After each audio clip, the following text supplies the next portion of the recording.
நீங்க எல்லாரும் நல்லா இருக்கீங்களா? Aunty, uncle, brothers and sisters, praise the lord. Shikha, இன்னைக்கான வசனம் என்னது? தானியேல் 6ஆம் அதிகாரம் 20 முதல் 22 ராஜா கெபியின் கிட்டே வந்தபோது துயர சத்தமாய் தானியேலை கூப்பிட்டு, தானியேலே, ஜீவனுள்ள தேவனுடைய தாசனே, நீ இடைவிடாமல் ஆராதிக்கிற உன் தேவன் உன்னை சிங்கங்களுக்கு தப்புவிக்க வல்லவராய் இருந்தாரா என்று தானியேலை கேட்டான். அப்பொழுது தானியேல், ராஜாவே, நீர் என்றும் வாழ்க. சிங்கங்கள் என்னை சேதப்படுத்தாதபடிக்கு தேவன் தம்முடைய தூதனை அனுப்பி அவைகளின் வாயை கட்டி போட்டார். அது என்னவென்றால், அவருக்கு முன்பாக நான் குற்றமற்றவனாய் இருந்தேன். ராஜா, உமக்கு முன்பாகவும் நான் நீதிகேடு செய்யவில்லை என்றார். இதோட அர்த்தம் என்னது ஷிகா? இதுக்கு அர்த்தம்லாம் இல்லை, இதுக்கு கதையே இயேசுப்பா நம்மளுக்கு சொல்லியிருக்காரு. தானியேல்னு ஒருத்தர் இருந்தாராம். அவருக்கு அந்த ஊர்ல ஒரு ராஜாவும் இருந்தாராம். அவர் ரொம்ப பெரிய ராஜாவா. அந்த ராஜாவுக்கு தானியேலை ரொம்ப பிடிக்குமா. தானியேல் எப்பவுமே காலையில, ராத்திரி, மத்தியானம் எப்பவுமே ஏசப்பா கிட்ட இடைவிடாமல் ஏசப்பாவை ஜெபிச்சுட்டே இருப்பானாம். அப்போ ராஜா சபையில இருக்கிற 3 பேருக்கு தானியேலை சுத்தமா பிடிக்காது. அவங்க எல்லாருமே நினைப்பாங்க, இப்படியே போயிட்டு இருந்தா ராஜா கட்டுது தானியேலை ராஜாவா போட்டுருவாங்க அப்படின்னு சொல்லிட்டு யாருக்குமே பிடிக்கலையாம் தானியேலை. அப்போ அவங்க 3 பேரும் யோசிச்சாங்களா, இவனை எப்படியாச்சும் இவனை கீழே தள்ளணுமே அப்படின்னு சொல்லிட்டு. அப்போ அவங்களுக்கு ஒரு ஐடியா கிடைச்சுதான், இவன் தானே டெய்லி ஜம்ப் பண்றான், இதுலயே ஏதாச்சும் பண்ணலாமே அப்படின்னு சொல்லிட்டு அவங்க ராஜா கிட்ட போய் சொன்னாங்க, நீங்க தான் இந்த உலகத்திலேயே ரொம்ப பெரியவங்க, உங்களை தவிர யாருமே எந்த தெய்வத்தையும் வணங்கக்கூடாது அப்படின்னு சொன்னாங்களாம்.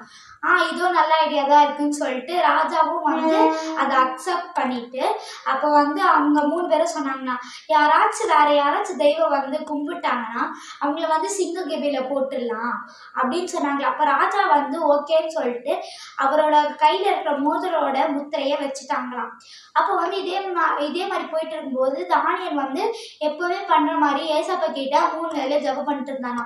அப்போ அந்த 3 பேரும் பார்த்துட்டு போய் ராஜா கிட்ட சொன்னாங்களா, ராஜாக்கு தான் தானியேலை ரொம்ப பிடிக்கும்ல, அதனால அவர் எப்படி போடுறதுன்னு யோசிச்சுக்கிட்டே இருந்தாரா. ஏன்னா அவர் ஒரு தடவை முத்திரை வச்சுட்டாருன்னா அதை மீற முடியாது. அப்போ அப்படியே தானியேலை தூக்கி சிங்க கெபியில போட்டாங்களாம். அப்புறம் ராஜா இரவும் பகலும் சாப்பிடாமலே இருந்தாராம்.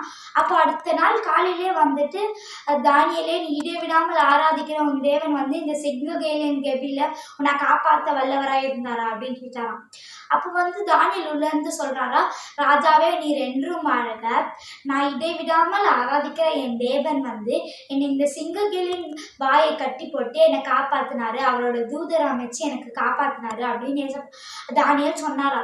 இதுல நமக்கு என்ன தெரியுதுன்னா, நம்மளுக்கு சிங்கங்களை போல பிரச்சனைகள் இருந்தாலும் ஏசப்பா கிட்ட நம்ம இடைவிடாமல் ஆராதிக்கும் போது அந்த சிங்கங்களின் வாயை கட்டி போடுவாரு, அவரோட தூதரை அமைச்சு அந்த சிங்கங்களின் வாயை கட்டி போடுவாருன்னு ஏசப்பா சொல்றாரு.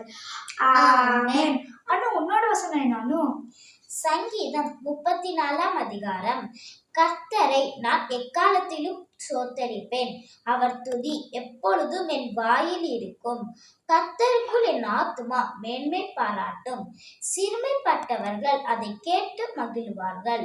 என்னோட கூட கர்த்தரை மகிமைப்படுத்துங்கள், நாம் ஒளிம்பித்து அவர் நாமத்தை உயர்த்துவோமாக.